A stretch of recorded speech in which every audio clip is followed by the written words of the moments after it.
राधे राधे। आज का हमारा इस वीडियो का विषय है छठ पूजा की संपूर्ण पूजन सामग्री के बारे में।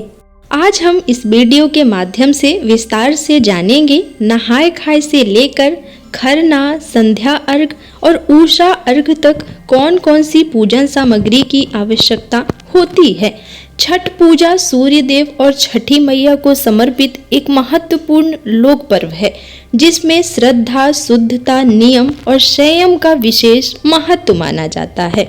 तो आइए इन चारों दिनों की सामग्री के बारे में एक एक करके जानते हैं। सबसे पहले पहला दिन, जिसे नहाय खाए कहा जाता है। इस दिन व्रती स्नान करके शुद्धता के साथ सात्विक भोजन ग्रहण करते हैं और यहीं से छठ व्रत के कठिन नियमों की शुरुआत मानी जाती है। नहाय खाए के लिए आवश्यक पूजन सामग्री: साफ सफाई के लिए गंगा जल या शुद्ध जल, नया या साफ पूजा वस्त्र, चावल, चने की दाल, लौकी या कद्दू, सेंधा नमक, घी, शुद्ध मसाले, देसी घी, मिट्टी या पीतल के बर्तन, पूजा के लिए दीपक, रुई की बत्ती, घी या तेल, धूप और अगरबत्ती, फूल, पान और सुपारी, अक्षत यानी साबुत चावल, रोली या सिंदूर। नहाय खाए के भोजन में सामान्यतः चावल, चने की दाल और लौकी की सब्जी जैसे सात्विक भोजन बनाए जाते हैं। भोजन की तैयारी और बर्तनों की शुद्धता का विशेष ध्यान रखा जाता है। इसके बाद बात करते हैं दूसरे दिन की, जिसे खरना कहा जाता है। इस दिन व्रती पूरे दिन उपवास रखने के बाद शाम को पूजा करके प्रसाद ग्रहण करते हैं। खरना का प्रसाद बहुत ही श्रद्धा से बनाया जाता है। खरना के लिए आवश्यक सामग्री: साफ चावल, गुड़, दूध, गेहूं का आटा, घी, केला, पूजा के लिए दीपक, धूप, अगरबत्ती, फूल, पान, सुपारी, अक्षत, रोली या सिंदूर, गंगा जल या शुद्ध जल। प्रसाद रखने के लिए साफ बर्तन, मिट्टी या पीतल का दीपक। खरना में कई परिवारों में गुड़ की खीर और रोटी का प्रसाद बनाया जाता है। इसके साथ केले और अन्य पारंपरिक प्रसाद भी रखे जाते हैं। इसके बाद तीसरा दिन, जिसे संध्या अर्घ कहा जाता है। छठ पूजा का सबसे प्रमुख दिन संध्या अर्घ होता है।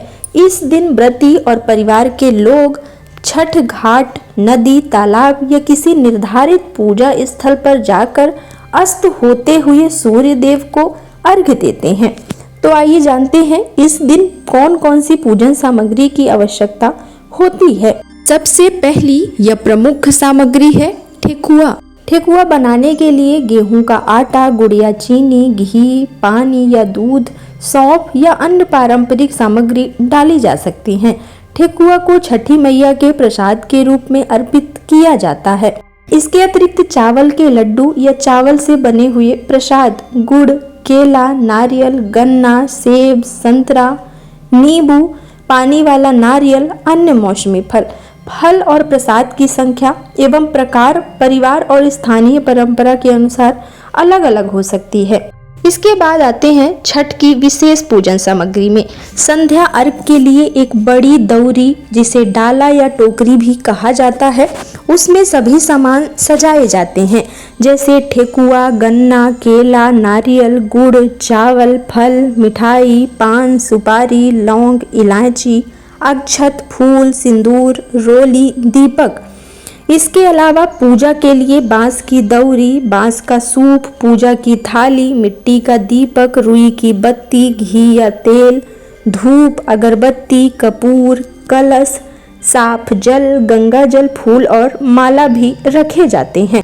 छठ पूजा में गन्ना का विशेष महत्व होता है। पूजा स्थल पर गन्ने से मंडप या पूजा की व्यवस्था भी की जाती है। इसके साथ फल या प्रसाद रखकर सूर्य देव और छठी मैया को अर्घ दिया जाता है।